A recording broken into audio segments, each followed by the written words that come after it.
Laws of thermodynamics. Thermodynamics जिसे हम ऊष्मा गतिकी भी कहते हैं हिंदी में। तो ऊष्मा गतिकी या फिर थर्मोडायनेमिक्स क्या है?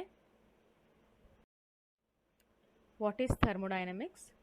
तो ऊष्मा गतिकी रसायन विज्ञान की वह शाखा है जिसमें हीट के फ्लो का हम अध्ययन करते हैं। हीट का जो फ्लो होता है वो एक बॉडी से दूसरे बॉडी में हो सकता है।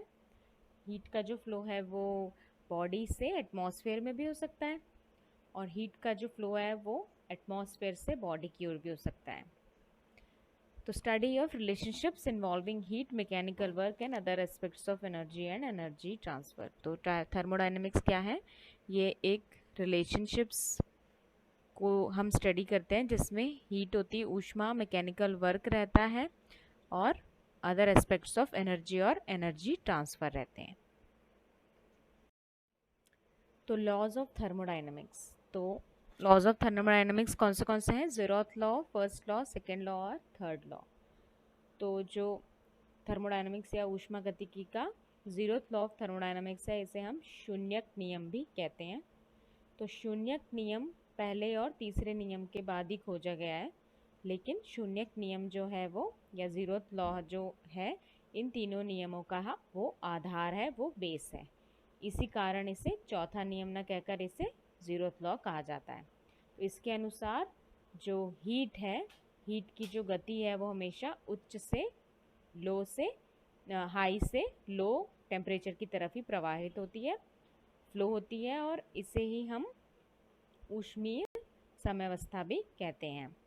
तो जैसे फॉर एग्जांपल अगर हम कंसिडर करें, मान लीजिए यदि दो ऑब्जेक्ट्स हैं, एक थर्मल इक्विलिब्रियम में है जहाँ पर हीट ट्रांसफ़र ना होता हो, हीट में कोई चेंजेस ना होते हो, ऊष्मा में कोई परिवर्तन ना होता हो, और दोनों का ताप अगर माने 15 डिग्री सेंटीग्रेड है, और तीसरा पिंड आ जाए जिसका ताप 30 डिग्री सेंटीग्रेड है, 30 डिग्री सेल्सियस है, तो कुछ ही समय बाद तीनों का तापमान 20 डिग्री सेंटीग्रेड हो जाएगा।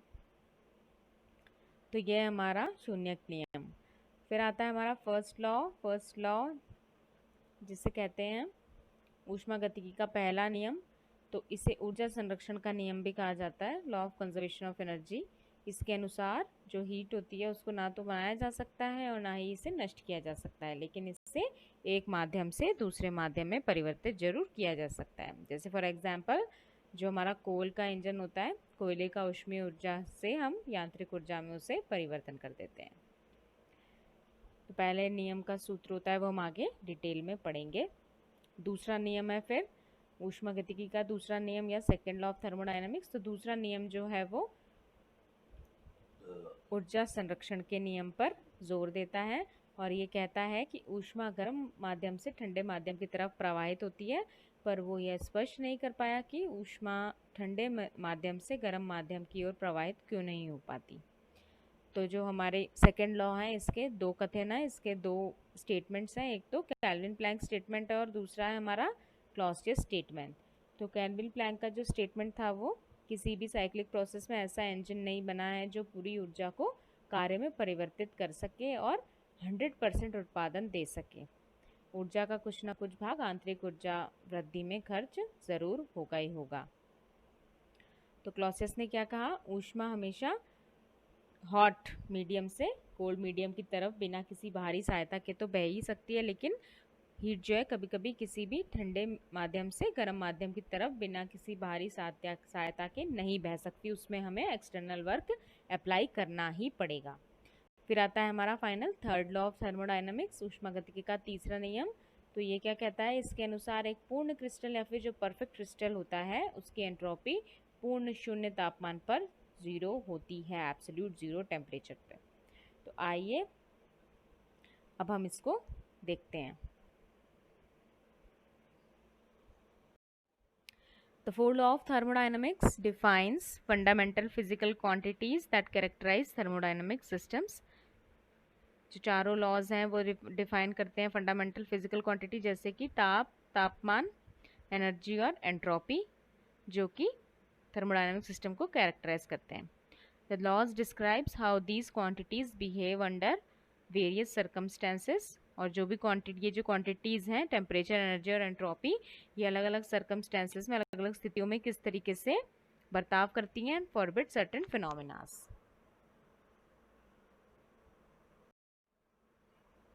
तो आता है जीरोथ लॉ ऑफ थर्मोडायनेमिक्स। ये देख सकते हैं आप इस पिक्चर में, हमें एक थर्मल इक्विलिब्रियम, एक इक्विलिब्रियम नज़र आ रहा है, सारे स्टोन आपस में इक्विलिब्रियम में हैं। तो अगर हम 2 कप ऑफ कॉफ़ी को, जहाँ पर एक जो है वो गर्म है और एक दूसरी उससे कंपैरिजन में ठंडी है, तो उसको हम किचन टेबल पे रख देते हैं और उसको हम वहाँ पर छोड़ देते हैं। तो 30 मिनट बाद हमें अगर जाते हैं उसी टेबल के पास और नोटिस करेंगे, क्या नोटिस करें, क्या होगा, वो दोनों ठंडे हो जाएंगे और दोनों का टेम्परेचर सेम हो जाएगा। तो दोनों जो कप है इसमें हमें दिखाई दे रहा है, दोनों ने अपनी हीट जो है वो वातावरण में छोड़ दी है, तो इसकी वजह से वो इक्विलिब्रियम में आ जाएगा। दोनों की हीट एनवायरनमेंट के बराबर हो जाएगी, इसलिए दोनों का टेम्परेचर डाउन होके वो दोनों का टेम्परेचर बराबर हो जाएगा।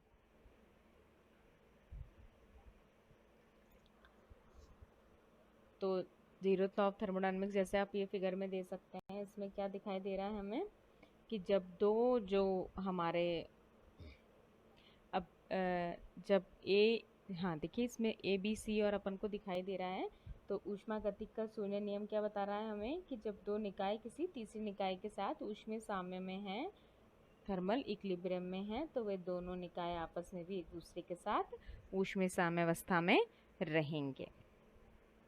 तो ऊष्मीय साम्य का तात्पर्य क्या हुआ, जब दो जो बॉडीज़ हैं वो संपर्क में उनको लाया जाता है, लेकिन दोनों बॉडीज़ को बॉडीज़ के बीच में एक दीवार लगा दी जाती है जिसमें से हीट का ट्रांसफ़र हो सके। यदि दोनों दोनों जो हैं थर्मल इक्विलिब्रियम में उपस्थित हैं, तो दोनों वस्तुओं या फिर बॉडीज़ के मध्य में जो भी कोई भी ऊष्मा स्थानांतरण नहीं होगा, इसे ऊष्मीय साम्य कहते हैं। जैसे कि हम एग्जाम्पल ले लेते हैं, ये जो हमने कप्स का एग्जाम्पल लिया, जब दो बॉडीज़ ए और बी के लिए हैं, तो ए और बी लिए जाते हैं, दोनों बॉडीज़ किसी तीसरे के साथ यदि साम्यावस्था में हैं, तो जो बॉडी ए और बी है जो वो भी ऊष्मीय साम्य में होंगे, जैसे कि हमें इस फिगर में दिखाई दे रहा है।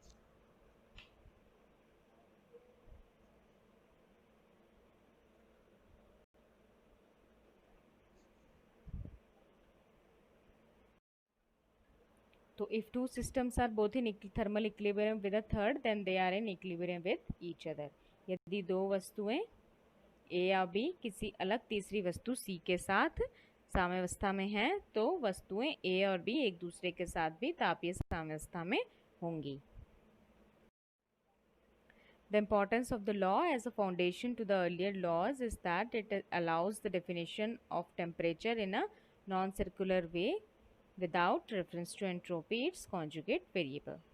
Such a temperature definition is said to be empirical. First law of thermodynamics.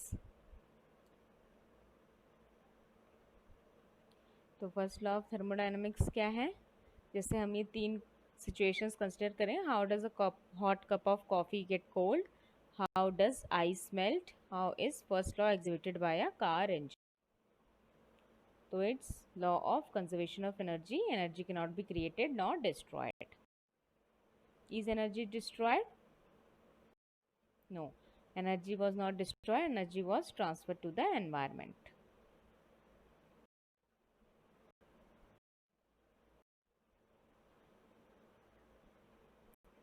Example है, is a chain of energy transfer that starts with a microwave oven. तो जैसे आप फर्स्ट लॉ ऑफ एनर्जी को, law of thermodynamics से किस तरीके से सकते हैं, जैसे कि ऊष्म गतिकी का जो पहला नियम है वो हमें ये बताता है कि जो हीट है वो एक तरीके की एनर्जी है, अर्थात जो ऊष्मा ऊर्जा का एक रूप होता है। ऊष्मा ऊर्जा संरक्षण नियम की पालना करती है, अर्थात ऊष्मा ऊर्जा को न तो उत्पन्न किया जा सकता है और ना ही नष्ट किया जा सकता है, लेकिन ऊष्मा ऊर्जा को एक जगह से दूसरी जगह स्थानांतरित किया जा सकता है, तथा एक फॉर्म से दूसरे फॉर्म में परिवर्तन इसको किया जा सकता है, अर्थात ऊष्मा ऊर्जा एक रूप से दूसरे रूप में आसानी से रूपांतरित किया जा सकता है। क्योंकि हम जानते हैं कि ऊष्मा गतिकी भौतिकी की वह ब्रांच होती है जिसमें ऊष्मा तथा अन्य ऊर्जाओं के मध्य संबंध को अध्ययन किया जाता है। इसलिए हमें यह अध्ययन करते हैं कि ऊष्मा ऊर्जा को अन्य ऊर्जा के रूप में किसी प्रकार रूपांतरित किया जा सकता है। तो पहला नियम क्या है, क्या कह रहा है इसका हमारा, किसी भी ऑब्जेक्ट की आंतरिक ऊर्जा को दो भागों के बराबर होती है। एक तो जो ऑब्जेक्ट द्वारा किया गया कार्य और दूसरा ऑब्जेक्ट द्वारा निकली हुई या फिर प्रवेश ऊष्मा। अर्थात जब किसी ऑब्जेक्ट को बाहर से ऊष्मा दी जाती है तो ऑब्जेक्ट द्वारा अवशोषित ऊष्मा का मान निकाय की आंतरिक ऊर्जा में आई हुई वृद्धि या फिर ऑब्जेक्ट द्वारा किए गए कार्य के योग के बराबर होती है, और इसे ही हम ऊष्मागतिकी का पहला नियम कहते हैं। Q is equal to D U plus W इसे दिया जाता है, जहाँ पर Q जो है वो ऊष्मा होती है और डी यू जो है वो ऊर्जा में परिवर्तन होता है, और जो W है वो ऑब्जेक्ट जो कार्य करता है वो W है।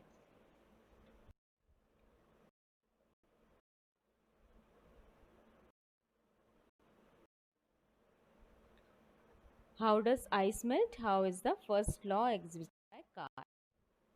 तो increase in the internal energy of a closed system is equal to the heat supplied to the system minus work done by it. तो किसी भी सिस्टम में, क्लोज सिस्टम में इंक्रीज इन इंटरनल एनर्जी क्या होगा, आंतरिक जो एनर्जी है वो क्या होगा, इज इक्वल टू जो हीट सप्लाई की गई है हमने सिस्टम में, जो हमने ऊष्मा सप्लाई करी है, माइनस जो वर्क डन किया गया है सिस्टम ने। तो डेल्टा यू क्या हो गया हमारा, जो ऊर्जा में परिवर्तन है वो क्या हो गया, Q माइनस डब्ल्यू। तो first law of the law of conservation of energy है the concept of internal energy and its relationship to temperature. तो ई टोटल क्या हो जाएगा, kinetic energy of system potential energy plus जो है internal energy of the system. तो the flow of heat is a form of energy transfer और work is a process of transferring energy to or from a system. So combining these principles leads to one traditional statement of the first law of thermodynamics. क्या बनता है, it is not possible to construct a machine which will perpetually output work without an equal amount of energy input to that machine. तो ये ऐसी machine बनाना नामुमकिन है जिससे हम आउटपुट ले सकें विदाउट गिविंग इनपुट। तो और more briefly perpetual motion is impossible, machine is impossible. Second law of thermodynamics, क्या कहता है, why can't there be 100% efficient engine, 100% efficient engine क्यों नहीं हो सकता। When are you more efficient? When you focus on one thing or you are multitask? कब एक बार एक चीज़ पे फोकस करोगे तो आपकी एफिशिएंसी ज़्यादा होगी या फिर आपकी मल्टीटास्किंग में एफिशिएंसी ज़्यादा होगी।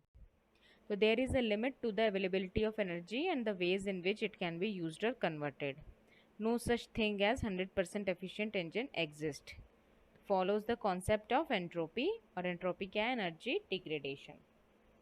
तो जो दूसरा नियम है थर्मोडायनामिक्स का, ऊष्मागतिकी का जो दूसरा नियम है वो ये बताता है कि जो हमारी हीट एनर्जी है उसको पूरी तरीके से मैकेनिकल एनर्जी में कन्वर्ट नहीं किया जा सकता। अर्थात जिसे हम चाहते हैं कि कोई ऊष्मा ऊर्जा पूर्ण रूप से अर्थात 100% मैकेनिकल एनर्जी में कन्वर्ट की जाए तो ये संभव नहीं है। जैसे 100% efficient engine is not possible. तो ये नियम हमें ये भी बताता है कि जब ऊष्मा ऊर्जा को कार्य में परिवर्तित किया जाए तो इसके लिए यह आवश्यक है कि किसी उच्च ऊष्मा वाले स्रोत से ऊष्मा ली जाए जिससे उस ऊष्मा का कुछ भाग कार्य में भी परिवर्तन हो जाए और शेष भाग को किसी निम्न ऊष्मा वाले वस्तु में भेज दिया जाए। तो कहने का क्या मतलब है कि किसी ऊष्मा ऊर्जा को कार्य या फिर मैकेनिकल एनर्जी में परिवर्तन या कन्वर्ट करने के लिए हीट का जो फ्लो होता है वो होता रहना चाहिए, और यदि हीट का फ्लो नहीं हो रहा है तो हीट एनर्जी का अन्य एनर्जी सोर्स में रूपांतरण भी संभव नहीं है। ऊष्मा इंजन भी इसी नियम पर आधारित होता है। तो ऊष्मागतिकी के जो द्वितीय नियम को केल्विन प्लैंक कथन द्वारा भी बताया गया है, जिसके अनुसार किसी ऊष्मा ऊर्जा को पूर्ण रूप से कार्य में या अन्य ऊर्जा में परिवर्तन करना असंभव होता है। तो imagine that you have a pot with plant in it. As you are watering it, you will notice grass growing around the plant. हम किसी प्लांट को पानी देंगे तो उसके आसपास ग्रास भी दिखेगी. How sure are you that the water you are giving is absorbed by the plant alone? कैसे आप देख सकते हो कि वो सिर्फ प्लांट को ही जा रहा है, वो तो आसपास की घास भी उग रही है उस प्लांट से, तो उस पानी से तो entropy is simply the degradation of energy due to the continuous process of energy transfer and conversion. Energy is degraded.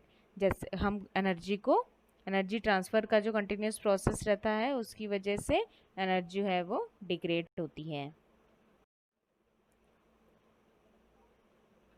तो 100% एफिशिएंट इंजन हमें क्यों नहीं मिल सकता? क्योंकि जब हम हीट सप्लाई करते हैं तो डायरेक्ट मैकेनिकल एनर्जी में कन्वर्जन नहीं हो रहा है. कुछ हीट जो है वो फ्रिक्शन के रूप में एब्जॉर्ब मतलब डिग्रेड हो जाती है, और कुछ heat is released by the engine, और कुछ अलग भी प्रोसेस होती है. इसलिए हमें जो कंप्लीट हीट है वो कंप्लीट मैकेनिकल एनर्जी में कन्वर्जन हमें नहीं मिलता.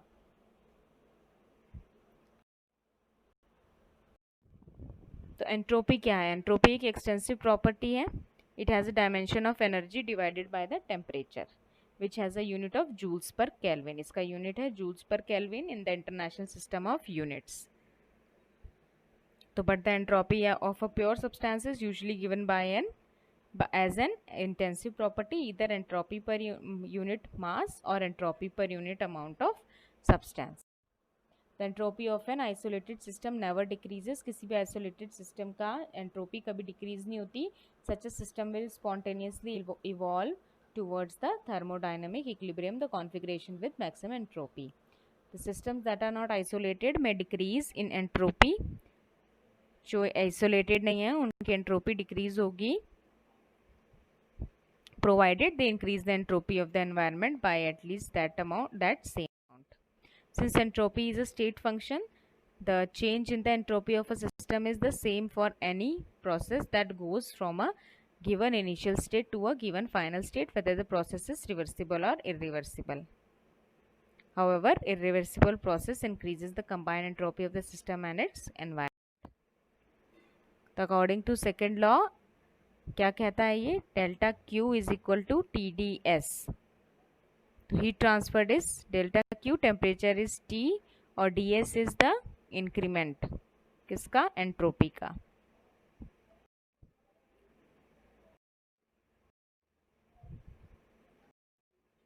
Third law of thermodynamics, possibility of absolute zero temperature possible. In order to have an object at absolute zero temperature, an abundant amount of matter at absolute zero temperature must pre-exist.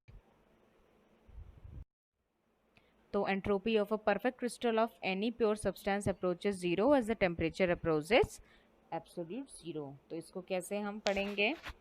जो हमारा third law of thermodynamics है उसकी परिभाषा हम हिंदी में किस तरीके से देख सकते हैं कि किसी भी परफेक्ट क्रिस्टल की एंट्रोपी पूर्ण तापमान एब्सोल्यूट टेम्परेचर 0 केल्विन पर 0 हो जाती है. तो यह दोनों ही आवश्यकताएं परफेक्ट क्रिस्टल तथा 0 केल्विन तापमान होना ज़रूरी होता है. यदि तापमान 0 केल्विन से अधिक होगा तो उस वस्तु के अणु थर्मल जो एटम्स हैं वो थर्मल ऊर्जा के कारण हिलते रहेंगे तथा उसमें कुछ थर्मल ऊर्जा भी शेष रहेगी, जिसके कारण एंट्रोपी 0 से अधिक ही होगी. और यदि वह वस्तु परफेक्ट क्रिस्टल जिसके सारे अणु एक तरीके में ही हैं और एक समान है ना होकर अमॉर्फस या फिर अनाकार हुई, तो जिसके अणु किसी भी तरह लगे हों जैसे कांच, तो उसमें कुछ ऊर्जा शेष रह जाती है और एंट्रोपी 0 नहीं हो सकती. At zero temperature, the system must be in a state with minimum thermal energy. Zero temperature पे थर्मल जो स्टेट होती है वो मिनिमम थर्मल एनर्जी की स्टेट में होना चाहिए system. This statement holds true if the perfect crystal has only one state with minimum energy. Entropy is related to the number of possible microstates according to this. जहाँ पर S क्या था, entropy of the system, K B Boltzmann constant and rho is the number of microstates, example possible configurations of atom. और absolute zero पे there is only one microstate possible, तो rho is equal to one as the atoms are identical for a pure substance, and as a result all orders are identical as there is only one combination, or log 1 is 0.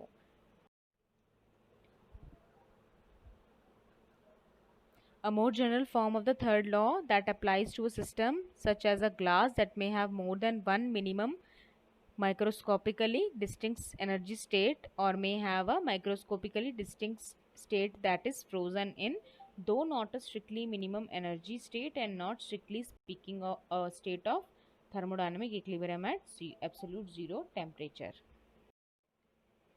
So the entropy of a system approaches a constant value as the temperature approaches zero.